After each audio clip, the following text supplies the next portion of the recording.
In this video, we're going to talk about the pros and cons of living in the Orlando, Florida area. The real pros and cons of the real Orlando. So if you're looking for mouse ears and pixie dust, we're going to skip that here. That's not the real Orlando. There are plenty of other channels on YouTube for you to research theme parks. There's so much more to life here in Central Florida, and we're going to take an in-depth look at not just what you want to see and hear, but more importantly, what you need to know. We'll take a look at the good, the bad, and the ugly. We promise to skip the realtor BS and rah-rah and give you the truth from two longtime residents whose families have each lived in the Orlando area for over 100 years. We're talking real insider info that you can only get right here on this channel. Now let's roll.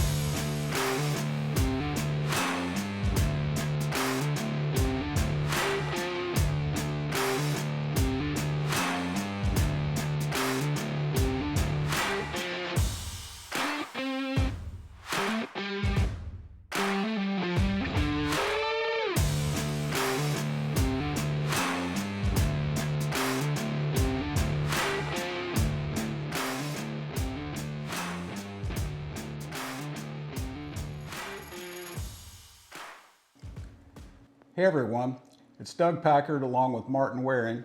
Say hi, Marty. Hi, Marty. And we're with Real Living in Orlando, Florida. And we're here to deliver the unadulterated truth about living in Orlando, both pros and cons. We'll always keep it real for you, so you can make well-informed, smart decisions about where to live in Central Florida. We're real people, obviously not actors, and this is a real office, not a recording studio. If this is your first visit to this channel and you'd like to know what it's like to live, work, eat, play, and sleep in the Orlando area, please be sure to hit the subscribe button and the little bell next to it so you'll be notified whenever we post a new video. We get calls, texts, and emails every day from people moving within or relocating here to Orlando, and we're more than happy to share our insider's knowledge with you. If you're moving to or moving within the Orlando area, just give us a call or send us a text or an email at any time, day or night. If you prefer to leave your questions in the comments section below, we always check and we'll always answer your questions as early as possible. Our roots run deep, so we've got your back when it comes to moving to Orlando and its surrounding areas. Now let's start with the cons and then we'll move on to the good stuff. Number one, the heat and humidity.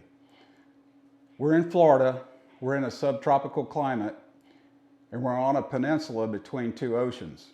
So what pros and cons list would be complete in Florida without number one, the heat and humidity? You do get somewhat used to it, but it never becomes comfortable.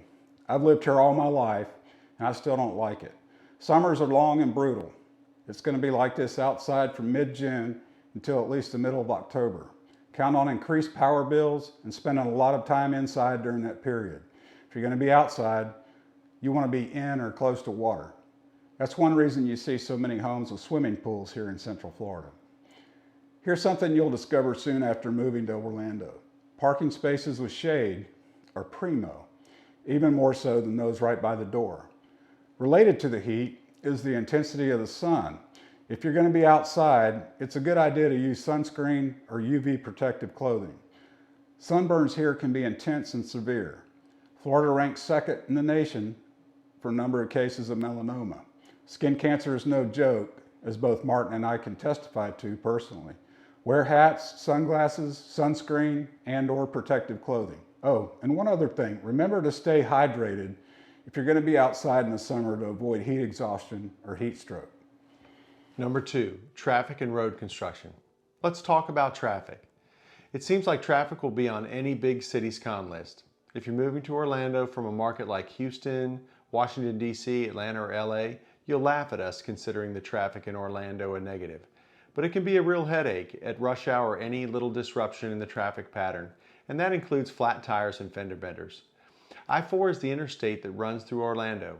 It runs from Tampa on the Gulf Coast to Daytona Beach on the Atlantic coast.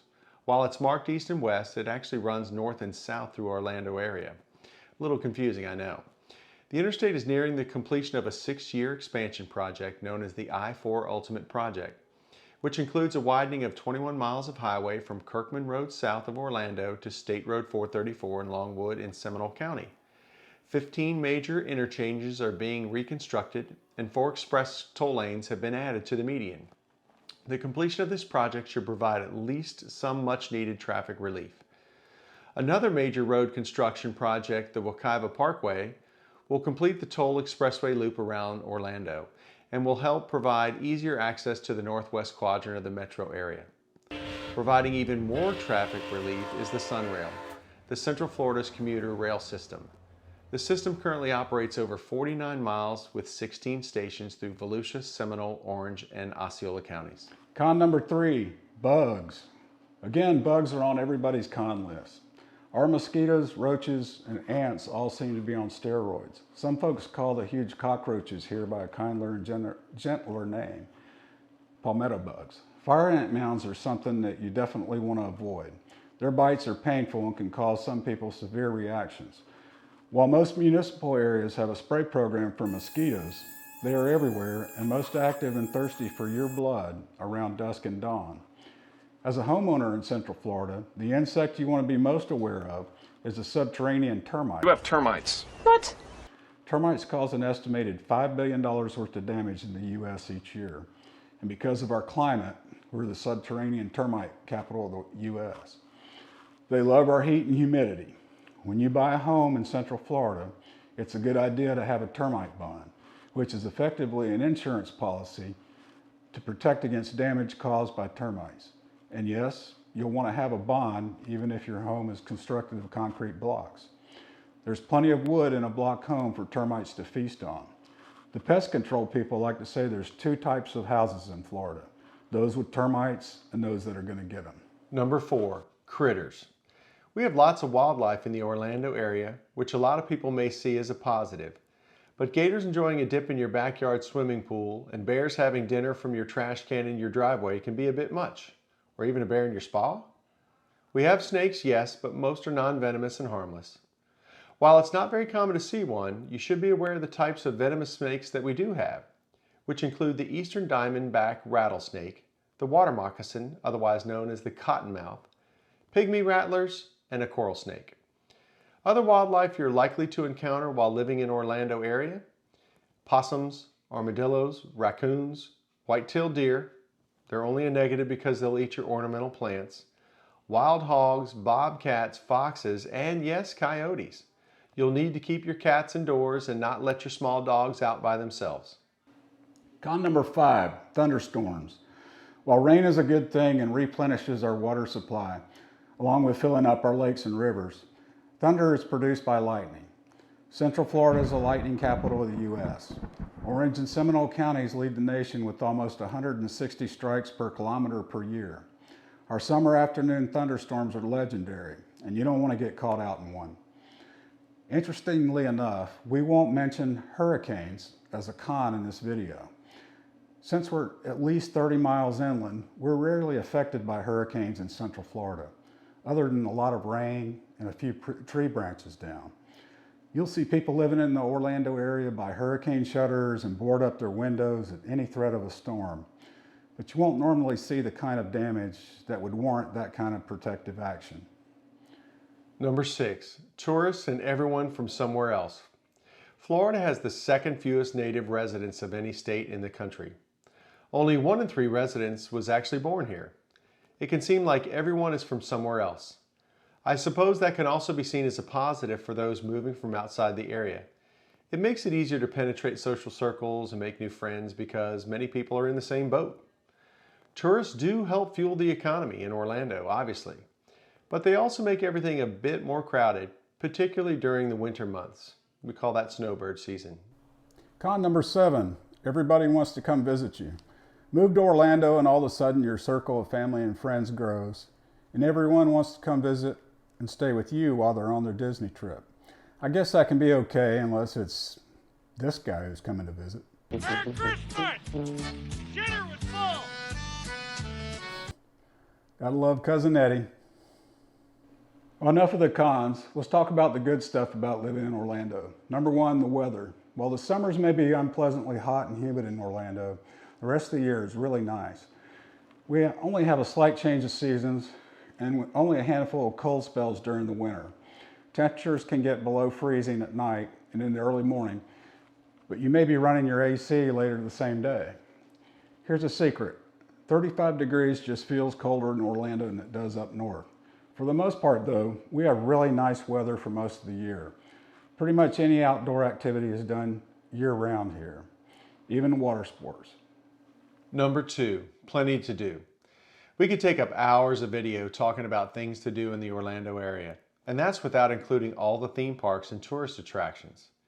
If you're moving to Orlando, you might think you'll be a frequent Disney visitor, but once you see the natural beauty the area has to offer, along with the weather that allows you to be outside almost all year round, you'll probably discover Disney is not really part of most residents' lives here.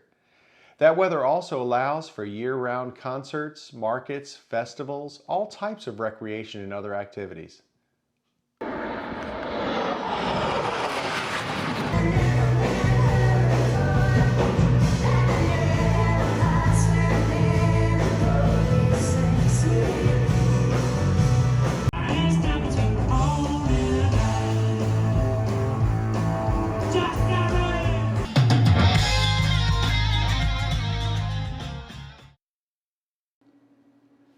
Pro number 3, central location, and we're close to the beaches. Being in the middle of the state, the Orlando area is less than an hour away from the Atlantic beaches, including the world's most famous beach, Daytona Beach. Most local residents, however, prefer the quieter and cleaner vibe of New Smyrna Beach or Cocoa Beach. Both Jacksonville and Tampa are less than 2 hours away, as are the Gulf beaches such as Clearwater Beach and St. Pete Beach. Pro number 4, lakes and rivers. If you've ever flown into the Orlando airport, you've noticed our area is dotted with lakes and rivers. Bass, crappie, and panfish fishermen enjoy the large lake chains, as well as small ponds and lakes.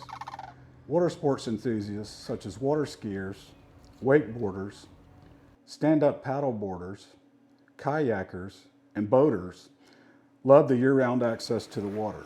A leisurely ride up the St. Johns River, which is only one of a few rivers in the world that flow north, can be a relaxing and memorable experience. The Wekiva River and the Akonlakachi River are both wild and scenic, and they're a favorite of kayakers and canoeists. Number 5, natural areas, parks, and springs. Central Florida has numerous city, county, and state parks where you can enjoy its diverse and lush flora and fauna. The area is also famous for its freshwater springs, which typically gush crystal clear 68 to 72 degree water from limestone caverns beneath the earth. Rock Springs at Kelly Park north of Apopka and Blue Springs off the St. Johns River in Volusia County are two of the prettiest places in the state. Manatees gather at Blue Springs during the winter months to escape the colder river water and enjoy the 72 degree spring water. The variety of parks is what makes them so interesting. One day, you'll be walking along a path with real swans in the middle of the city. The next day, you can be floating down a real lazy river, enjoying the cool, crystal clear water and observing the wildlife. Whatever floats your boat, so to speak. Pro number 6, affordable cost of living. While prices have risen dramatically the last couple of years, the Orlando area still has a relatively modest median home price of about $330,000, below both the national and state averages. We have no state income tax in Florida, and the property taxes in the counties surrounding Orlando are low compared to most areas in the country. Number 7, major travel hub. Orlando International Airport is the busiest in Florida and the 10th busiest airport in the country. Because it's such a big tourist destination, you can find direct flights to almost any major domestic or international airport in the world.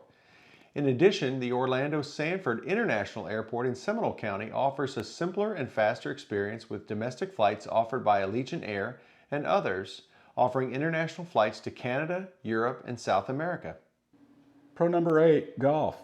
There's a reason why dozens of PGA and LPGA Tour pros choose to live in the Orlando area. There are nearly 200 golf courses within an hour's drive of Orlando. And like everything else, you can play year-round. There are Top Golf and Drive Shack attractions in Orlando and a Top Golf in Lake Mary. In addition, the Golf Channel calls Orlando home. It's also worth mentioning that the United States Tennis Association National Training Campus is located in Orlando's Lake Nona area, with nearly 100 courts on 64 acres. Pro number 9, trails. Orlando area residents enjoy over 30 different multi-use trails with over 250 miles of pavement for bicyclists, runners, walkers, and rollerbladers. Local favorites are the Katy Way Trail in Winter Park, West Orange Trail in West Orange County, Cross Seminole Trail and the Seminole-Wekiva Trail in Seminole County, Lake Baldwin Trail in Baldwin Park, and the Sanford Riverwalk Trail.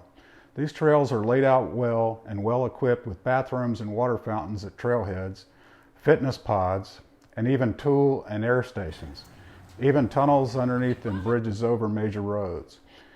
There are also 6 mountain bike trails offering riding options from beginner level to extremely difficult. Number 10, arts and culture. I know. Most people, when they think of Orlando culture, they think of theme parks, bungee rides, and cheap t-shirt shops. However, there is an active arts community in Orlando, highlighted by the outstanding Dr. Phillips Performing Arts Center, which hosts over 300 events each year. Everything from Broadway plays to popular music to opera and ballet to comedy. In Winter Park, the Charles Hosmer Morris Museum of American Art has the world's largest collection of Tiffany glass, as well as other works of 19th and early 20th century artists. The Manello Museum of American Art and the Orlando Museum of Art, both located in Lock Haven Park, feature compelling collections and exhibits and will showcase traveling exhibits from time to time. And don't forget the Rollins Museum of Art or the Annie Russell Theater at Rollins College in Winter Park, or the Zora Neale Hurston National Museum of Fine Arts in Eatonville. Number 11, sports. The Amway Arena in downtown Orlando is home to the NBA's Orlando Magic, and Exploria Stadium, a stadium built especially for soccer, is home to Major League Soccer's Orlando City Lions and the Orlando Pride of the National Women's Soccer League. Orlando is the home to the University of Central Florida Knights, and Camping World Stadium hosts college football's Florida Citrus Bowl, as well as the Cheez-It Bowl. Exploria Stadium hosts the Tail Greeter Cure Bowl. UCF and Camping World Stadium each host college all-star games at the end of the season. If it's pro football you prefer, the Tampa Bay Bucks or the Jacksonville Jaguars are each less than a 2-hour drive away. Baseball's Tampa Bay Rays are just 2 hours down the road in St. Pete. NASCAR fans will appreciate the granddaddy of all stock car races. The Daytona 500 is just down the road in February, as well as the Coke Zero 400 in July. And lastly, pro number 12, we're not South Florida. You heard that right, we're not South Florida. We at least get a slight change of seasons, we have prettier terrain, not near the crime and population density, and we don't get pummeled by hurricanes like they do down south. If you're moving to or within the Orlando area, whether you prefer a master plan community loaded with amenities, a rural home on acreage, an older established neighborhood, new construction, or a low maintenance condo or townhouse, please feel free to call, email, or text us anytime.